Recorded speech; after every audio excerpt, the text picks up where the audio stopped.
gusto verlos. Hola, hermano. El Evangelio de Juan, ¿recuerdan cuál es nuestro texto o no? 17:3, hermanos. Juan 17:3, y dice la santa palabra de Dios: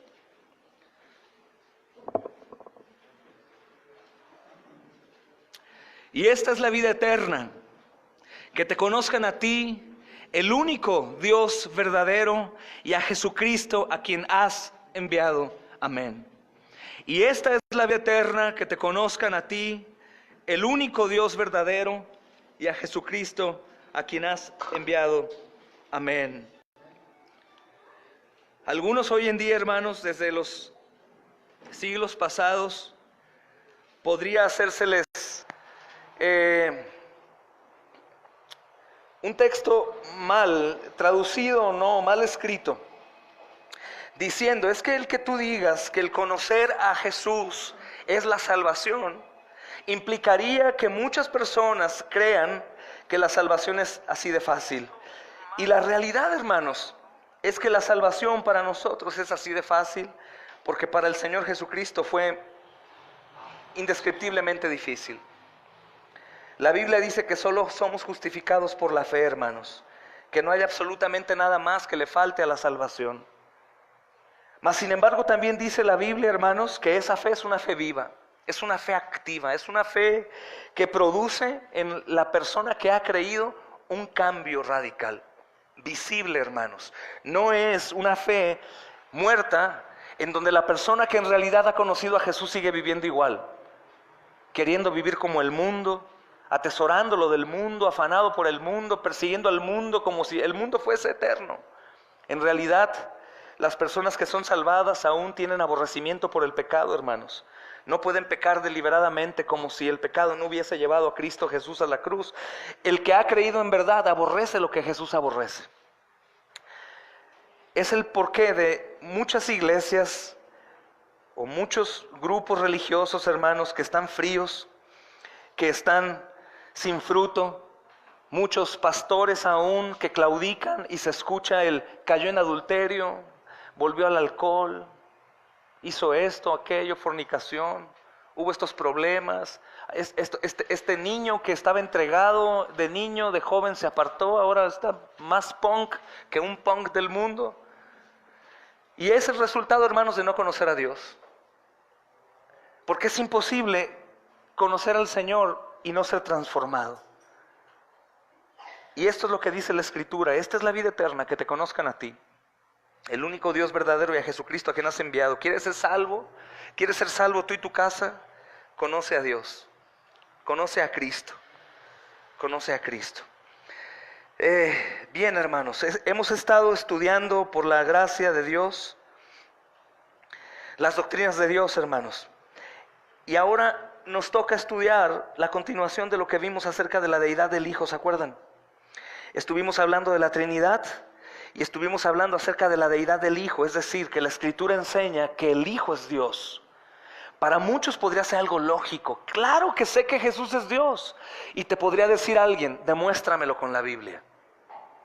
Y ahí es donde nos encontramos en problemas. Y quiero decirte que hay muchos que no creen como nosotros, que están preparados con su interpretación.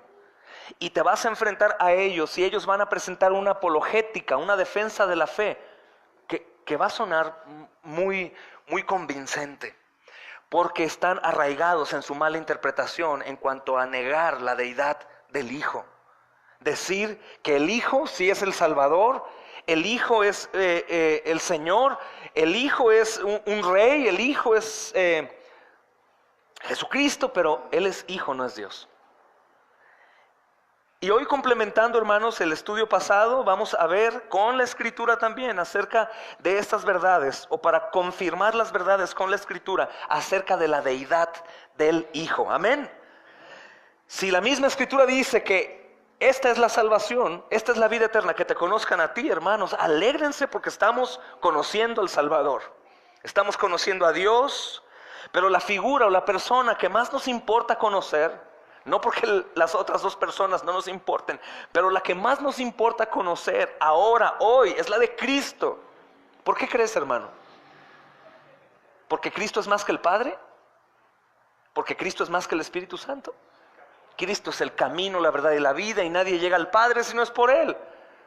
Nadie recibe la promesa del Espíritu Santo si no ha creído y conocido en Cristo. Por eso la iglesia se llama iglesia cristiana. Cualquier iglesia que enfatiza más en el Padre, ¿has visto esas iglesias un tanto judaicas? Jehová, Jehová, Jehová, Jehová, bandera de Israel.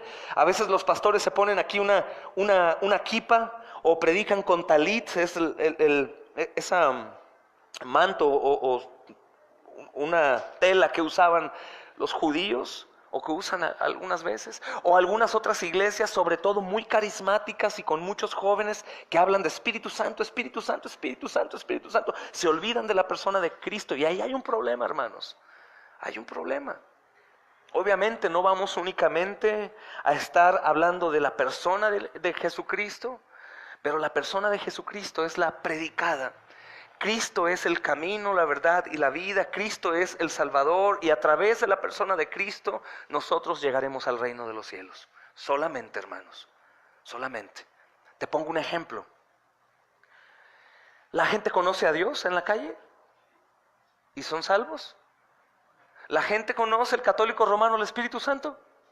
Sí, lo tienen de hecho encerrado en un vasito rojo con una vela, ¿lo han visto? Según ellos está ahí. Aquí es, hermanos, la verdad es que en la Biblia dice que solo en Cristo hay salvación. Y no el Cristo que se ha inventado el hombre, sino el verdadero Jesucristo que es Dios.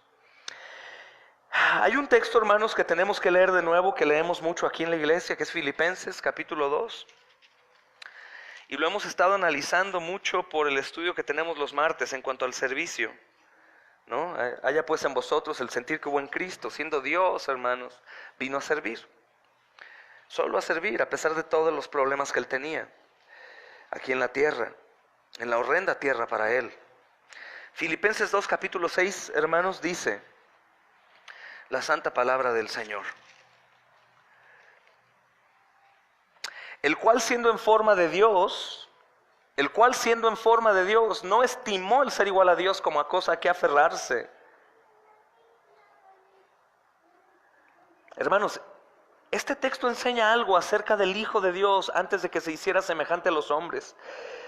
Dice, el cual siendo en forma, y esta palabra es importante estudiarla en su original, hermanos, porque la palabra forma viene del griego morpe o morfe. Y esta palabra se refiere no solo a la parte de afuera, ¿se acuerdan el miércoles? No solo a la parte de afuera, sino o a la parte externa, a la apariencia, sino a la parte del carácter o la esencia de la realidad, quién es la persona. Si nosotros vemos la palabra forma, lo primero que viene a muchos hombres que malinterpretan mal por no conocer el original, es que dicen, ya ves, Él fue formado, Él fue creado, Jesús es creación. Te decía que hay algunos que piensan que Jesús nace o existe cuando nace de María, o cuando llega al vientre, cuando el Espíritu Santo toca a María para poner ahí el embrión, hermanos, de Jesús, o dar vida ahí. Y no es lo que quiere decir esta palabra. Esta palabra forma viene de este griego morpe, y se refiere no solo a la parte de afuera o a la apariencia externa de algo o alguien, sino también al carácter esencial o la realidad de quién es. Entonces el Hijo no solo parece ser en apariencia, sino que el Hijo era Dios. Era Dios. Esto lo tenemos que ver a la luz siempre de Juan 1. ¿Recuerdan que lo analizamos bastante el miércoles pasado? Juan 1 dice esta declaración que es importante, y es uno de los textos que más tienes que usar tú en la defensa de la fe con aquellos que niegan la deidad de Cristo, de Jesús. En el principio era el Verbo, y el Verbo era con Dios, y el Verbo era Dios. Era Dios. Hermanos, cuando leemos en Juan, en el principio, no está diciendo que hubo un inicio, sino esta palabra está más relacionada con desde la eternidad. Desde la eternidad. Algunos te van a intentar refutarte diciéndote, bueno, ¿y dónde dice que el Verbo es Jesús? La versión de las Américas, por ejemplo, dice la palabra. En el principio era la palabra, y la palabra era con Dios, y la palabra era Dios. Pero el versículo 14 es tu mejor defensa ante ese argumento. El versículo 14 dice, y aquel Verbo fue hecho carne y habitó entre nosotros. Y vimos su gloria como del unigénito del Padre. Vamos a estudiar también qué quiere decir unigénito. Entonces esta palabra morfe, hermanos, no es que es algo formado o algo que parece por fuera únicamente. No es así. No es como uno de nuestros hijos, que a lo mejor puede parecerse a alguno de los papás, hermanos. El hijo no solo parece ser Dios en apariencia, sino que él es Dios, era Dios en realidad. La palabra igual que viene también aquí en Filipenses, hermanos, capítulo 2, dice el versículo 6, el cual siendo en forma de Dios no estimó el ser igual. Y esta palabra igual, hermanos, viene del término griego isos. Y este término significa ser igual en cantidad y calidad. Isos no es únicamente igual. Recordemos, el miércoles te decía, mira hermano Carlos, Emanuel es igualito a ti. ¿Y en realidad es igualito? No, no es igual. Entonces, en nuestro lenguaje, hermanos, están muy mal usadas las palabras, porque no siempre quieren decir las cosas que nosotros creemos. Y en el caso del griego es muy exacto. Esta palabra isos en realidad quiere decir lo que quiere decir. No es igual, porque decimos, mira, es igual, y otros dirán, no, no es igual, se parece a su mamá. No, sí es igual, míralo. Entonces, para nosotros igual, hermanos, tiene variante. En este caso, esta palabra isos significa ser igual en cantidad o calidad. Esta es una inconfundible referencia a la deidad de Cristo, porque nadie es igual a Dios. Y el decir isos es que Él es igual a Dios.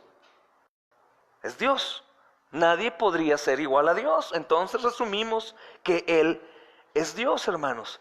Él existió por toda la eternidad, llevando la forma morpe de Dios y siendo igual isos que Dios en todos los sentidos. Insisto, bajo la sombra de la cruz, recordando que Él está en la cruz por mí, tengo que recordar quién es el que es crucificado, hermanos. Porque nuestra maldad, en realidad, hermanos, la maldad que hay en nosotros, que es invisible, es inherente, no podemos verla hasta que el Evangelio te ha golpeado en tu vida, te ha transformado. Tú te das cuenta de quién en realidad eres. Y que no mereces que el Señor haya muerto por ti. Esto únicamente sucede con el Evangelio, hermanos.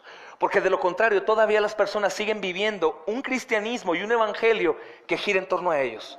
Véanme, obsérvenme, todo es para mí, oro para pedir. O sea, todo es en relación a ellos. Como si nosotros valiéramos algo, hermanos. La Biblia dice que no valemos nada. Que en Cristo valemos. Antes de Cristo no valemos nada. Polvo, hermanos. Polvo, una creación rebelde al Dios Todopoderoso. Es increíble el ejemplo que hemos tratado mucho acerca de Oseas y la mujer que Dios le dio prostituta, ¿no? Y es un ejemplo hacia nosotros, hermanos. El adulterio y la fornicación, la rebeldía. Entonces, cuando vemos esta verdad, hermanos, de esta doctrina de Dios acerca de la deidad del Hijo, tiene que causar algo en tu vida. ¿Quién deja el reino para venir a salvarnos? Esto también me da otra seguridad a mí. Si Dios es el que fue crucificado, hermanos, Cristo Jesús, que es Dios, ¿qué tan segura es la salvación? ¿Qué tan efectivo será su poder en nosotros? ¿Cómo actuará la transformación en nuestras vidas, aun cuando muchos de nosotros por el Evangelio nos vemos al espejo y vemos nuestra mente y decimos, Señor, ¿estás seguro que me has comprado a mí? ¿Estás seguro que yo voy a poder estar en tu reino? Ese es un destello de la obra del Espíritu Santo en tu vida. Si alguno se pregunta, ¿cómo podría entrar? No en un sentido religioso fariseo. Yo no merezco público. No digo en tu intimidad. Que digas, ¿yo podré entrar? Hermano, si es Dios quien hace la obra y la obra fue consumada, ¿qué impide que aquellos que Él ha elegido entren al reino de los cielos? Entonces, hermanos, incluso en este pasaje, cuando Él se despojó a sí mismo, haciéndose obediente, hermanos, y se vuelve hombre, no dejó de ser Dios. Es impactante. Filipenses capítulo 2, versículo 7 dice: sino que se despojó a sí mismo. Muchos han caído a la herejía de decir, cuando Él vino se despojó y dejó por completo su deidad. Él dejó de ser Dios. Entonces Jesús es hombre. Y algunos sufren con eso y dicen, imagínate, en realidad era un hombre el que triunfó. Y sí es cierto en parte. Pero nosotros entendemos por la verdad de la Biblia que es 100% hombre y 100% Dios. Y cuando esta porción de la Escritura, hermanos, o el Evangelio de Juan, hablando de que con aquella gloria que tuve, no quiere decir que Él se despoja por completo y se hace solo hombre y deja de ser Dios. Él se despojó a sí mismo y se volvió hombre, pero no dejó de ser Dios nunca. ¿Dios puede dejar de ser Dios? No, hermanos. Él se despojó de los privilegios de la deidad, pero no de la deidad misma. Él se despoja de los privilegios de la deidad, pero no de la deidad misma. Él se despoja de los privilegios de la deidad para estar sometido al Padre en obediencia perfecta. Todo, hermanos, pasó por la autorización del Padre. Miren qué nos enseña Colosenses capítulo 1, versículo 15. Colosenses capítulo 1, versículo 15. El que no traiga Biblia, dígamelo de memoria. No es cierto. Él es la imagen del Dios invisible, el primogénito de toda creación. ¿Qué dice este texto acerca de la deidad del Hijo, hermanos? Y de su excelso rango sobre toda la creación. Si bien sabemos, hermanos, que Dios es el único creador, este texto es fabuloso para tu defensa de la fe. Él es la imagen del Dios invisible, el primogénito de toda la creación, porque en Él fueron creadas todas las cosas, las que hay en los cielos y las que hay en la tierra, visibles e invisibles, sean tronos, sean dominios, sean principados, sean potestades, todo fue creado por medio de Él y para Él. ¿Qué hace aquí? Hermanos, ¿qué hace aquí un religioso de la luz del mundo que niega que Jesús es Dios?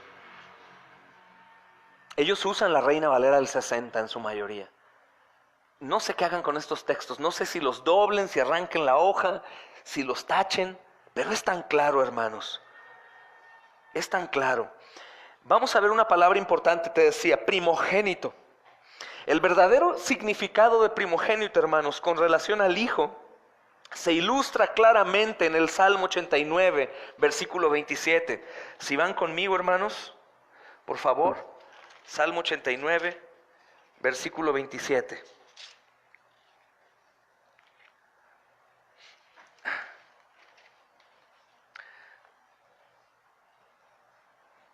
¿Están ahí?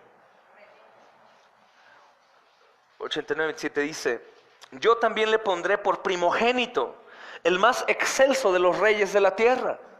Para siempre le conservaré mi misericordia. Yo también le pondré por primogénito. Hermanos, esta palabra muestra rango en lugar de origen o nacimiento. Dice, yo también le pondré por primogénito, el más excelso de los reyes en la tierra. Esto es en referencia a David. De hecho, el Salmo, cualquiera que lo leyera sin el Nuevo Testamento, está hablando de David, hermanos. Dios declara también que lo haré mi primogénito y el más alto de los reyes de la tierra. Y es muy claro, hermanos, que David era el primogénito en este Salmo, el primogénito de Dios, pero solo en el sentido de que se encontraba en un rango superior a todos los reyes de la tierra, terrenales, pero mortales.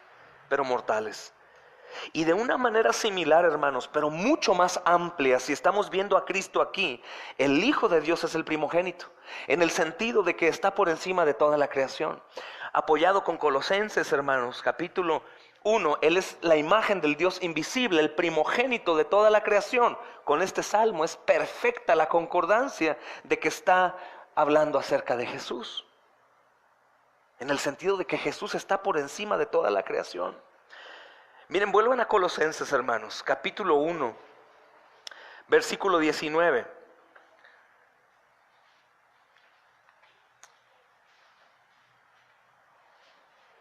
Dice, por cuanto agradó al Padre que en Él habitase toda la plenitud. por cuanto agradó al Padre que en él habitase toda plenitud. Hermanos, aquí estamos encontrando una poderosa afirmación de la deidad del Hijo. ¿Qué verdades, hermanos, están expresadas aquí en las que nosotros podemos encontrar o que demuestra la Escritura que Él es el Hijo de Dios y que es Dios? Pensemos, un comentarista dice, la plenitud del océano no puede contenerse en un vaso que la mano del hombre puede sostener. Es absurdo, ¿no? Que un hombre diga, todo el océano lo guardaré en este vaso.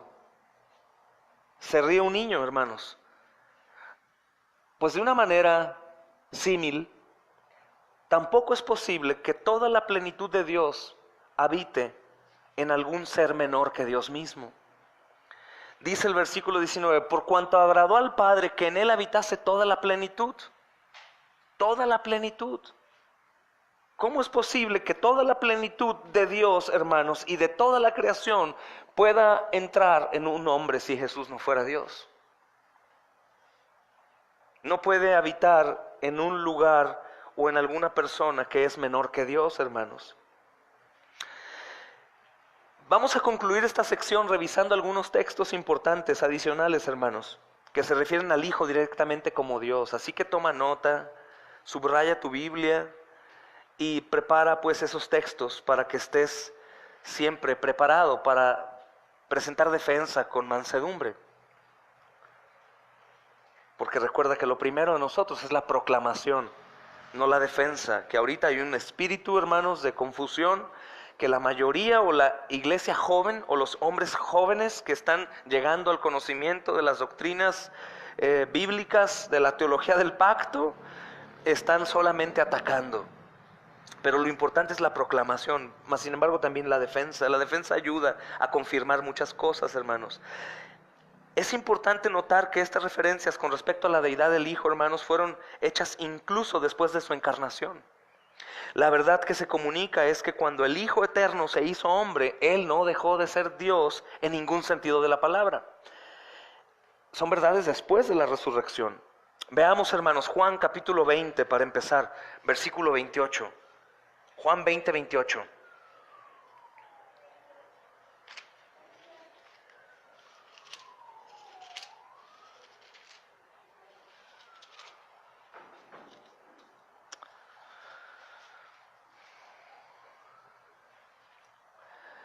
Qué hermosa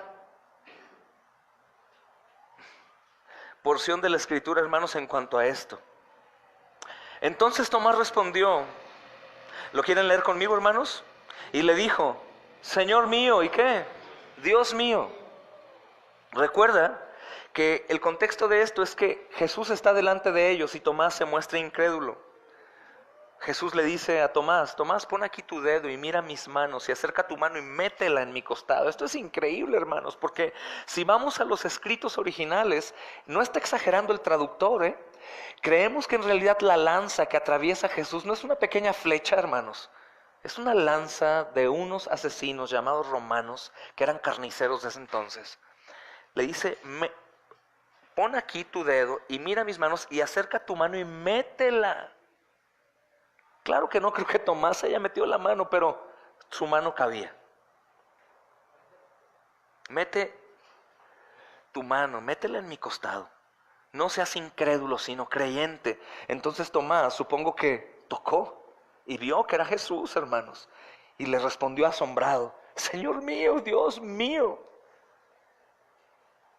Qué impactante, ¿no? ¿Cómo no entregar sus vidas? Nos preguntamos, es que los apóstoles tenían algo especial. Los primeros cristianos algo, era diferente. Es que ellos creían. Esta misma exhortación, que es una orden del Señor. Si es Señor, es una orden, todo lo que Él diga, hermanos. Jesús le dijo, cree, no seas incrédulo, cree. Y estas palabras tienen que retumbar, no seas incrédulo, cree. Y ahora tiene un juego ahí tremendo, hermanos. Digo, no voy a desviarme, pero quiero detenerme ahí. Si el Señor dice no seas incrédulo, cree, quiere decir que en nosotros existe la posibilidad de obedecer y creer. Porque algunos podrían decir, pero ¿cómo voy a creer? como si fuese un sentimiento que de pronto me da luz y creo.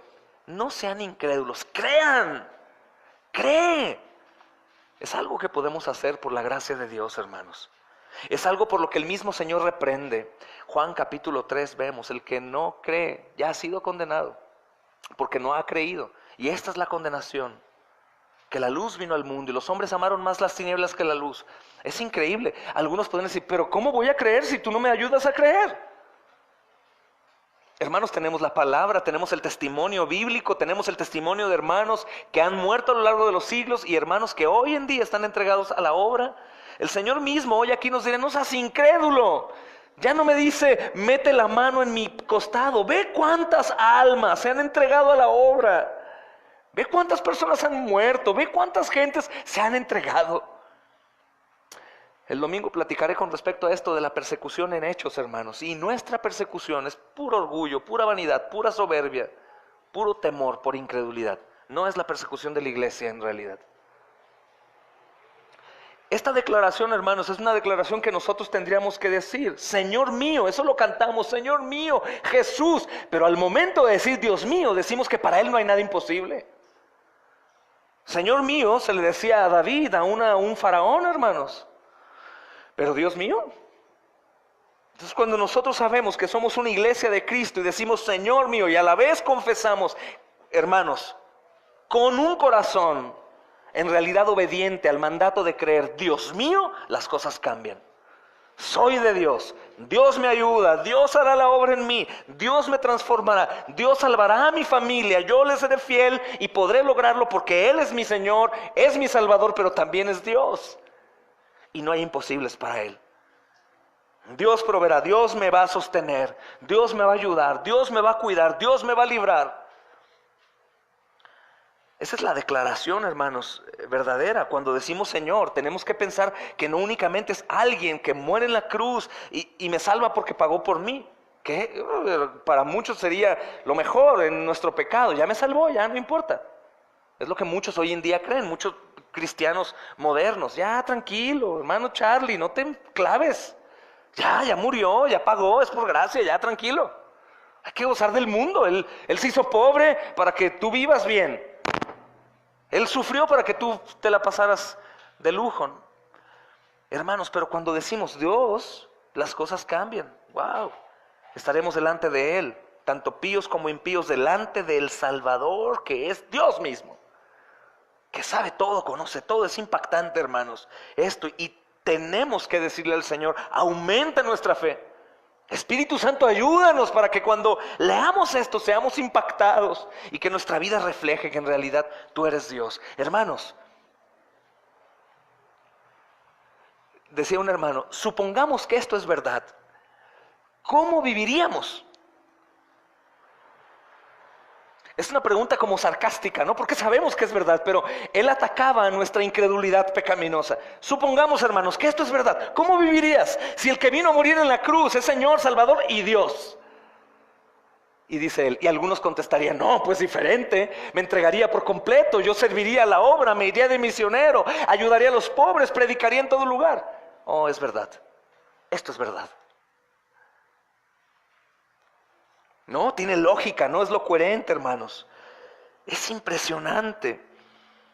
Impresionante. El primer título que viene de la palabra griega kurios, hermanos, que es esta palabra. Esta es usada en toda la Septuaginta. La Septuaginta es el Antiguo Testamento traducido al griego. Y es una referencia. Esta palabra kurios es una referencia solamente a Yahvé o Jehová. A Yahvé, al Dios de Israel. Es Señor, kurios, Señor. Y se está refiriendo a Tomás, que es, hermanos, es un judío que conoce acerca de la Escritura. Y esta declaración es muerte para el buen Tomás. Y le dice, kurios. Y es la primera confesión que él hace, hermanos. Y el segundo título viene de la palabra griega para Dios, que es Theos. Señor y Dios.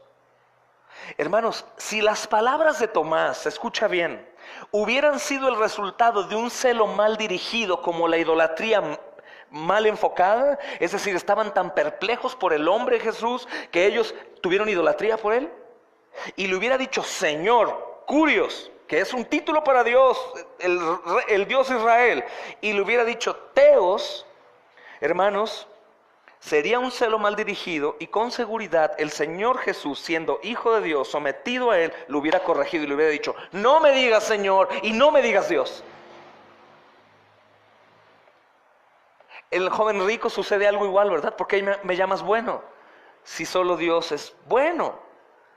Pero esa pregunta capciosa que le hacía Jesús al joven rico era en realidad demostrándole que el joven rico sabía frente a quién estaba. Bueno, tú eres un judío que conoce de la ley. ¿Por qué me dices bueno si sabes que no hay un hombre bueno? Sino solamente bueno es Dios. No estaba diciéndole yo no soy bueno, sino estaba enseñando que en realidad Él era Dios. Entonces, si esta declaración de Tomás, hermanos, que pasa desapercibida a veces, fuera mentira, Jesús lo hubiera detenido. Este es uno de los textos que más podemos usar con aquellos hombres que están arraigados, por ejemplo, como la luz del mundo, en que Jesús no es Dios. Y cuando digo que podemos usar, no digo para que nos peleemos con ellos, hermanos. Muchos van a cometer ese error, pelearse, y a fin de cuentas quedas lleno de adrenalina, con las orejas rojas, con ganas de golpear, y no lograste la salvación de este hombre, hermano. Aquí el asunto es recordar que nosotros somos luz, que nosotros portamos la verdad, y todos los que creen distinto a nosotros son una oportunidad para llevarlos a Jesús, no para pelear, hermanos. Cuando digo esto puedes usarlo es para que el Señor abra sus ojos. Si ellos leen esto con esta verdad o con esta interpretación, ellos dirán, es cierto. Porque ellos creen que Jesús es el Hijo de Dios. Y tú le dices, ¿y Jesús era perfecto? Claro, era perfecto porque el Espíritu de Dios habitaba en Él. Entonces hacía que Él fuera perfecto, pero es Hijo. Ok, entonces ¿tú crees que Él se hubiera atrevido a permitir que uno de sus discípulos le dijera, Señor y Dios? No, yo creo que no. Entonces,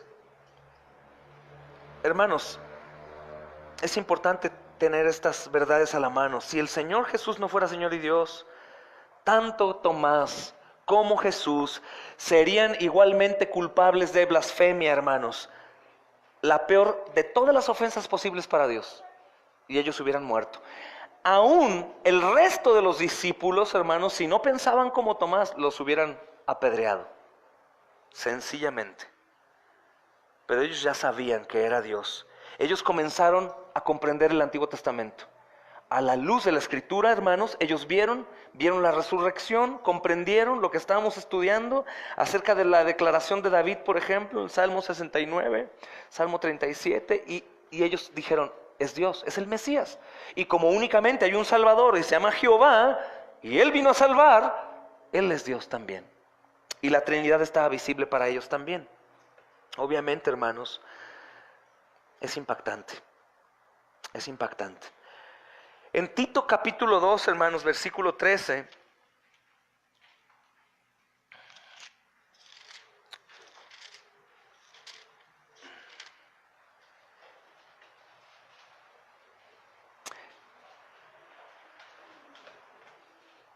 Tito 2:3, hermanos, está una referencia directa al Hijo como Dios. Y es clara. Aguardando la esperanza bienaventurada y la manifestación gloriosa de nuestro gran Dios y Salvador Jesucristo.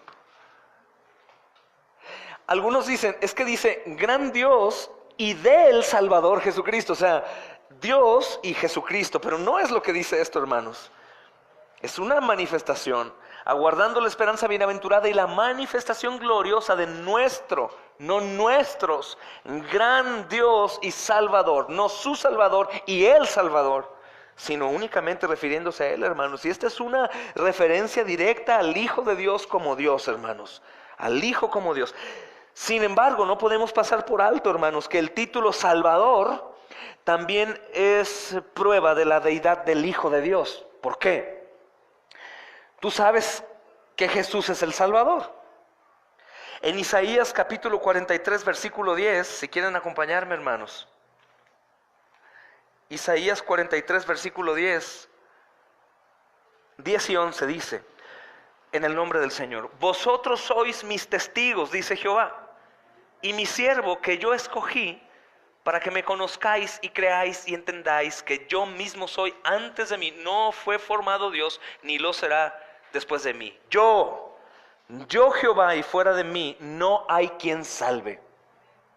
No hay quien salve. Entonces la declaración de Tito, hermanos, o la declaración de Tomás en Juan, están haciendo referencia a que Jesús es el Salvador, como todos nosotros lo sabemos, hermanos. Y no debemos pasar por alto algo importante. Isaías capítulo 43, versículo 10 y 11, usado por aquellos que no creen en la Trinidad, Dios declara, hermanos: yo Jehová, fuera de mí no hay quien salve. Entonces, si Cristo es nuestro Salvador, entonces también Él es Dios. Si Él no es Dios, hermanos, entonces Él no puede salvar. No es nuestro Salvador. Pedro dice con respecto al Hijo, en Hechos capítulo 4, versículo 12, y en ningún otro hay salvación.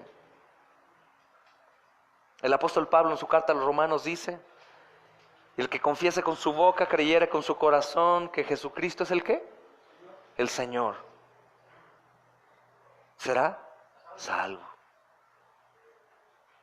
Entonces no se contradice la Escritura, hermanos. La realidad es que está diciendo la Biblia que Jesús es Dios. Claro que siempre algunos incrédulos o aquellos que se resisten a no creer lo que no entienden, no van a entenderlo, hermanos. Testigos de Jehová, Luz del Mundo y algunas otras sectas no lo entienden, entonces prefieren modificar, negar al Hijo.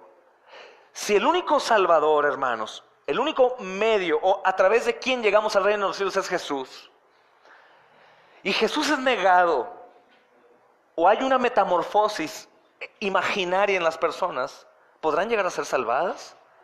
¿Será posible que haya testigos de Jehová salvos sin haber aceptado que Jesús era el Señor, Salvador y Dios? ¿No? ¿Será posible que uno de la luz del mundo lo sea? No. ¿Pero que son bien portados, hermanos? ¿No es por obras? Entonces, estas verdades no únicamente nos ayudan a saber esto. Y yo sé que algunos dirán, pero esto ya lo sabía. Yo les decía, si les pido que presenten defensa de la fe con un hombre de la luz del mundo, ¿están suficientemente armados con la Biblia para poder refutar? No todos, hermanos, no todos. Entonces esto nos ayuda no únicamente para combatir, no es una guerra, porque la guerra ya está ganada en Cristo Jesús. Es para salvar a los perdidos, hermanos. Están muertos, están ciegos, van caminando ahí tentando y son engañados fácilmente. Y dentro de todos ellos, el Señor tiene pueblo también.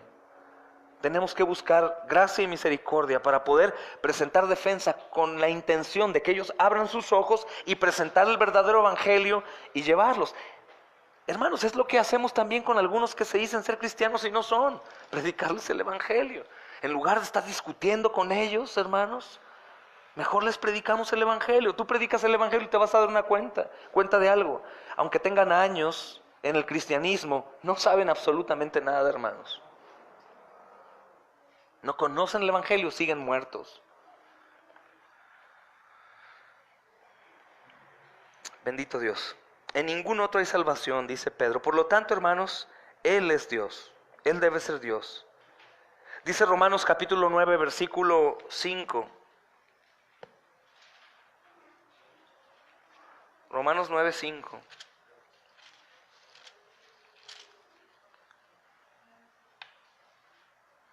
Mira, otra vez.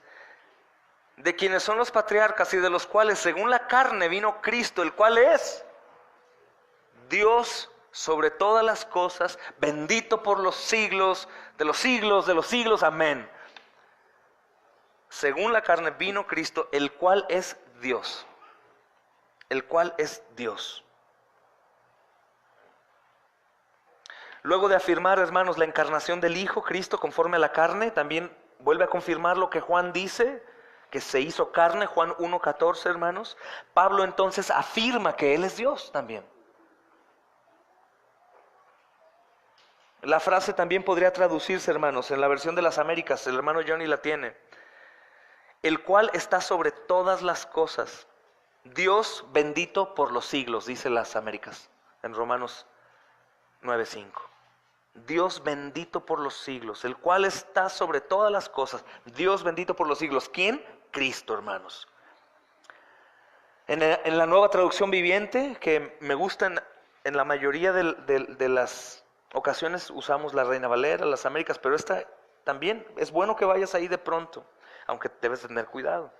Nueva Traducción Viviente dice: y Él es Dios, el que reina sobre todas las cosas y es digno de eterna alabanza. Y es digno de eterna alabanza. Hebreos 1:8, hermanos.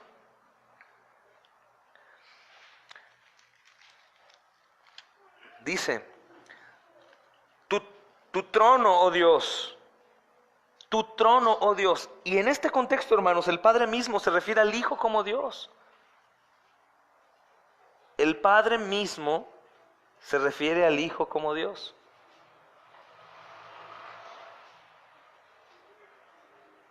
De hecho, este es uno de los textos que se pueden usar para tratar con los testigos de Jehová. Los salmos hablan de este mismo pasaje refiriéndose al Padre. Te vas a Hebreos 1 y lo lees y es el mismo pasaje, pero refiriéndose al Hijo, hermanos. Pobres, toda su teología se derrumba con dos pasajes, porque ellos saben que Hebreos habla del Hijo. Y cuando ven que está hablándose de Jesús como Dios y de su trono, queda completamente derrumbada su teología. Por completo, hermanos. Después de su muerte y resurrección, hermanos, el Hijo de Dios fue una vez más exaltado a la diestra de su Padre, donde reina como Dios y hombre por la eternidad. Como Dios y hombre por la eternidad, hermanos. Terminamos con esta porción, hermanos, de la deidad del Hijo. Y como estamos estudiando la Trinidad y nos hemos ido persona a persona, vamos a comenzar estudiando acerca del Espíritu de Dios. El Espíritu es Dios también. De igual manera sé que todos lo sabemos, que el Espíritu Santo también es Dios, pero creo que de las tres personas de la Santísima Trinidad, hemos dicho antes que el Espíritu de Dios es la persona más olvidada o menos apreciada, o la que casi nunca se escucha en las oraciones, o en las alabanzas, o en nuestras pláticas, hermanos. Aunque hemos enfatizado que Cristo es el porqué de la iglesia, el camino para llegar al reino de los cielos, el Salvador, el Señor, quien vino a morir, la persona del Hijo, el Espíritu de Dios, hermanos, el Espíritu Santo es Dios. Y el Espíritu de Dios está hoy con nosotros. Él nos ayuda, nos redarguye, nos revela la palabra, nos estimula, nos corrige, nos impulsa, nos levanta. Nos acompaña cuando predicamos. Dice la Escritura que aun cuando no sabemos qué decir o qué hacer, Él nos dirá qué decir y qué hacer. En Hechos capítulo 5, versículo 3, hermanos, vamos a ver solo un poco para terminar por hoy. Hechos capítulo 5, versículo 3 y 4. El apóstol Pedro confronta a Ananías y Zafira por su avaricia y engaño. Al hacerlo así, hermanos, también nos permite comprender la naturaleza de la deidad del Espíritu Santo. Dice el texto, hermanos: y dijo Pedro: Ananías, ¿por qué llenó Satanás tu corazón para que mintieses al Espíritu Santo y sustrajeses del precio de la heredad, reteniéndola? ¿No se te quedaba a ti y vendida? ¿No estaba en tu poder? ¿Por qué pusiste esto en tu corazón? No has mentido a los hombres, sino a Dios. Si tú lees el texto, hermano, varias veces vas a entender el contenido. De acuerdo al versículo 3, si puedes ahí checar conmigo y contestar, Pedro declara que Ananías había mentido ¿a quién, hermanos? Al Espíritu Santo. De acuerdo al versículo 4, Pedro declara que Ananías le había mentido ¿a quién? A Dios. Entonces, esta es una fuerte afirmación. No solo la deidad del Espíritu Santo, sino también la verdad de que el Espíritu Santo es una persona y no un poder impersonal. De igual manera, el testigo de Jehová dice que es una fuerza creadora, una energía o un poder impersonal. Ahora, ojo, hermanos, sobre todo en esta doctrina de los testigos de Jehová, que sobreabundan y trabajan y engañan a muchos. Hay un pecado imperdonable mencionado en la Biblia. ¿Cuál es, hermanos? Blasfemia en contra del Espíritu Santo. ¿Crees que se considere blasfemia en contra del Espíritu Santo el decir, tú no eres Dios y eres una fuerza impersonal? Hermanos, se trata de Dios. Y hay muchos temores en cuanto a esto. Hay algunos que dicen que la blasfemia en contra del Espíritu Santo es simplemente no creer. Porque la única persona que no irá al reino de los cielos, ¿quién será? El que no crea, ¿no? Pero tenemos que tener cuidado y tenemos que empezar, hermanos, en nuestras oraciones a clamar al Espíritu Santo que nos dé convicción de fe en la persona del Espíritu Santo. Y poder gozarnos en el estudio. Señor, revélame aquí esto. Espíritu Santo, ayúdame. Espíritu Santo, ayúdame en mis debilidades. Espíritu Santo, sosténme, levántame. Quiero hacer tu voluntad, oh Dios. Tenemos que recordar que el Espíritu Santo, de las tres personas de la Trinidad, es el único que aparece en la Biblia, el cual se contrista.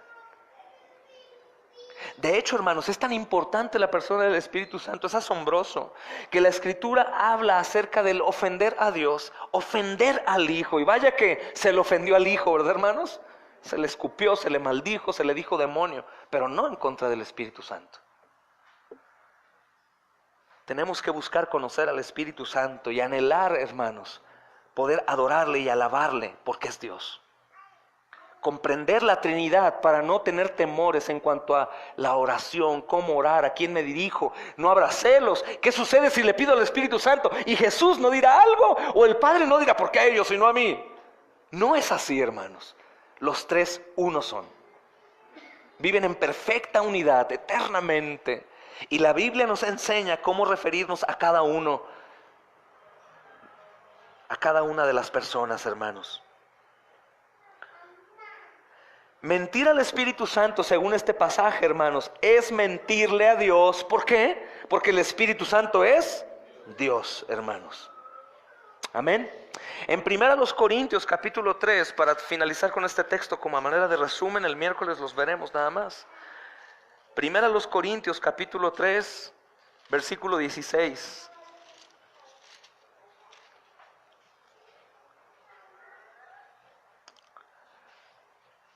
Primeros Corintios 3:16 dice: ¿no sabéis que sois templo de Dios y que el Espíritu de Dios mora en vosotros?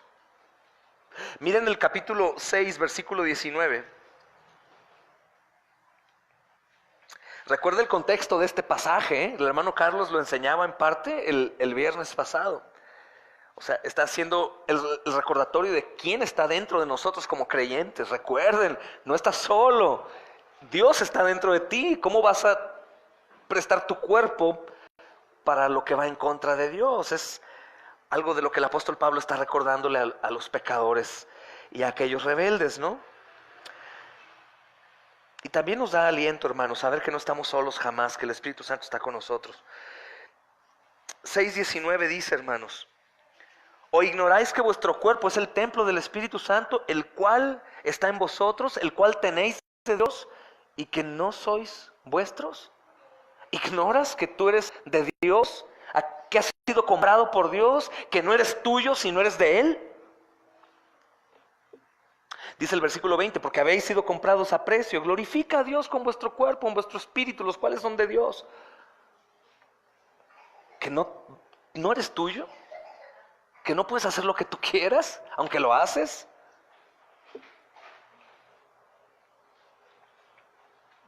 Es increíble, hermanos. El apóstol Pablo está enseñando que el creyente es el templo de Dios, hermanos. Y al hacerlo también nos enseña más ampliamente acerca de esto, hermanos. Acerca de la deidad del Espíritu. Si leemos los dos textos, podemos completar lo siguiente, hermanos. 1 Corintios capítulo 3, versículo 16.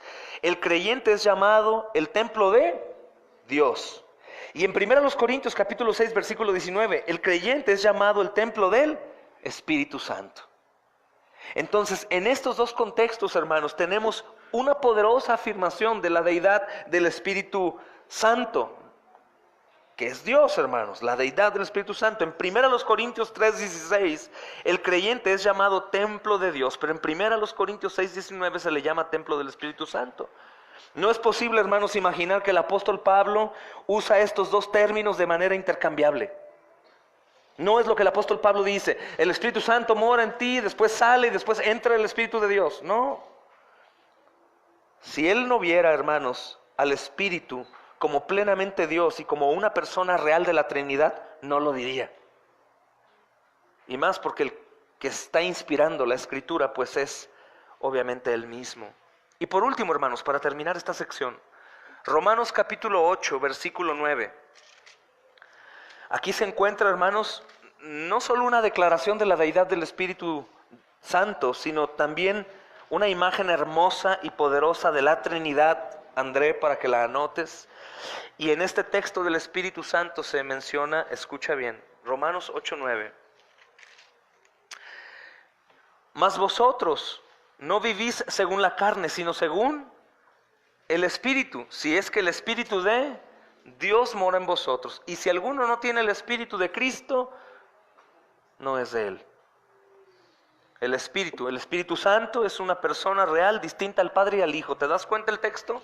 Voy a volverlo a leer. Mas vosotros no vivís según la carne, sino según el Espíritu. Una persona. Si es que es el Espíritu de Dios, segunda persona. Si mora en vosotros, perdón. Y si alguno no tiene el Espíritu de Cristo, no es de Él. El Espíritu Santo, una persona real, distinta al Padre y al Hijo.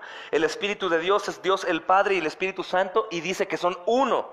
El Espíritu Santo es una persona, es Dios. El Espíritu de Dios es Dios el Padre y el Espíritu Santo son uno. El Espíritu de Cristo, Dios el Hijo, y el Espíritu Santo y el Padre son uno.